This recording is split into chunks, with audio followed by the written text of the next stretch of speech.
Bulletin ન્યૂઝમાં આપનું સ્વાગત છે।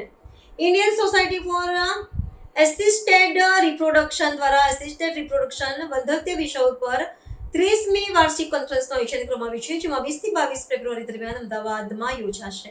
આ કોન્ફરન્સ ISARના ગુજરાત ચેપ્ટર દ્વારા આયોજિત છે। દેશ અને વિદેશમાંથી વંધ્યત્વ અને પ્રજનન ચિકિત્સા ક્ષેત્રના અગ્રણી નિષ્ણાતો તેમાં ભાગ લેશે। કોન્ફરન્સમાં 3000થી વધુ પ્રતિનિધિઓ અને 800થી વધુ રાષ્ટ્રીય તેમજ આંતરરાષ્ટ્રીય નિષ્ણાતો હાજરી આપશે। તેમાં ગાયનેકોલોજીસ્ટ, IVF નિષ્ણાતો, એમ્બ્રિયોલોજીસ્ટ, સંશોધકો અને વૈજ્ઞાનિકો હાજર રહેશે। ટેકનિકલ સેશન અંતર્ગત પ્રતિષ્ઠિત વ્યાખ્યાન, નિષ્ણાંત પેનલ ચર્ચાઓ, ચર્ચા સત્રો અને પ્રાયોગિક વર્કશોપ યોજાશે। ખાસ કરીને એસિસ્ટેડ રિપ્રોડક્ટિવ અને IVF ક્ષેત્રની નવી શોધો પર વિશેષ ફોકસ રહેશે। આયોજક અધ્યક્ષ ડૉક્ટર RG પટેલે જણાવ્યું કે બદલાતી જીવનશૈલી, મોડા લગ્ન, કામનો તણાવ અને આરોગ્ય સમસ્યાઓના કારણે વંધ્યત્વના કેસોમાં વધારો થઈ રહ્યો છે। આવા સમયમાં ડૉક્ટરો માટે નવી અને વૈજ્ઞાનિક આધારિત સારવાર પદ્ધતિઓ વિશે અપડેટ રહેવું જરૂરી છે।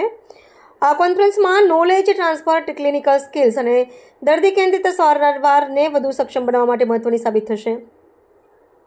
કોન્ફરન્સમાં ફર્ટિલિટી પ્રિઝર્વેશનમાં મોડું માતાપિતાપણું માટે એગ ફ્રીઝિંગ અને વધુ ચોક્કસ, ઓછા ઇન્વેસિવ તેમજ ખર્ચ અસરકારક નવી IVF ટેકનિક્સ પર ખાસ ભાર મૂકવામાં આવશે। આયોજન સમિતિ ISAR 2026નો ઉદ્દેશ્ય ક્લિનિકલ શ્રેષ્ઠતાને મજબૂત બનાવવા, સહયોગી શિક્ષણને પ્રોત્સાહન આપવા અને વંધ્યત્વ સંભાળવામાં સમયસર જાગૃતિ અને હસ્તક્ષેપને પ્રોત્સાહન આપવાનો છે। કોન્ફરન્સમાં ભાગ લેતા નિષ્ણાતોએ પણ ચર્ચા કરશે કે કેવી રીતે પ્રારંભિક કાઉન્સેલિંગ અને યોગ્ય સારવાર મહત્વાકાંક્ષી માતાપિતાને નવી આશા આપી શકે છે, જે દેશભરમાં પ્રજનન વંધ્યત્વ દરને આગળ વધારવા માટે ISARની પ્રતિબદ્ધતાને મજબૂત બનાવે છે। હું doctor RG Patel, IVF specialist, sunflower hospital, Ahmedabad. ખાસ કરીને 3 દિવસનું આયોજન છે, કેવી રીતનું આયોજન રહેશે, કેટલા દેશોના લોકો આવશે? આજે ફર્ટિલિટી રેટ ઘટતો જાય છે, ઇન્ફર્ટિલિટી વધતું જાય છે, એના સોલ્યુશનમાં IVF કોન્ફરન્સનું આયોજન છે। 3 દિવસનું કોન્ફરન્સ છે। શુક્રવારે અને શનિવારે મેઇન કોન્ફરન્સ છે, રવિવારે વર્કશોપ છે।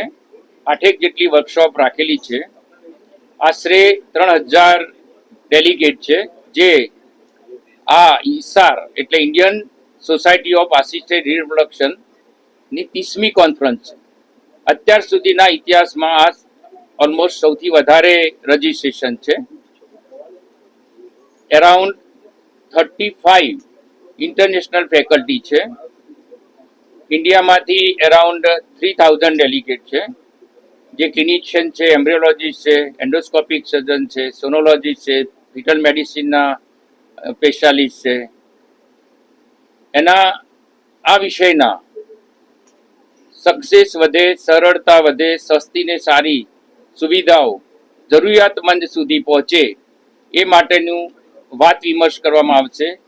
જે લેટેસ્ટ ટેકનોલોજી ડેવલપ થઈ છે એનો સઘન અભ્યાસ કરવામાં આવશે, એનું ડિસ્કશન થશે, જેથી કરીને અવેરનેસ વધે, નોલેજ વધે।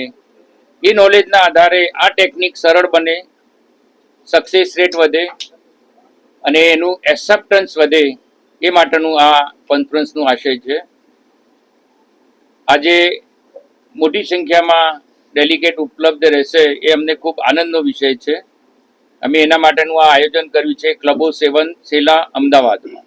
જીતેન્દ્ર પ્રજાપતિ, હું IVF કન્સલ્ટન્ટ અને ડાયરેક્ટર સૃષ્ટિ IVF સેન્ટર, મહેસાણા। ખાસ કરીને કેવા પ્રકારની ટેકનોલોજીનો ઉપયોગ થશે કોન્ફરન્સમાં અને AI નો ખાસ કરીને કઈ રીતે ઉપયોગ થશે? જી,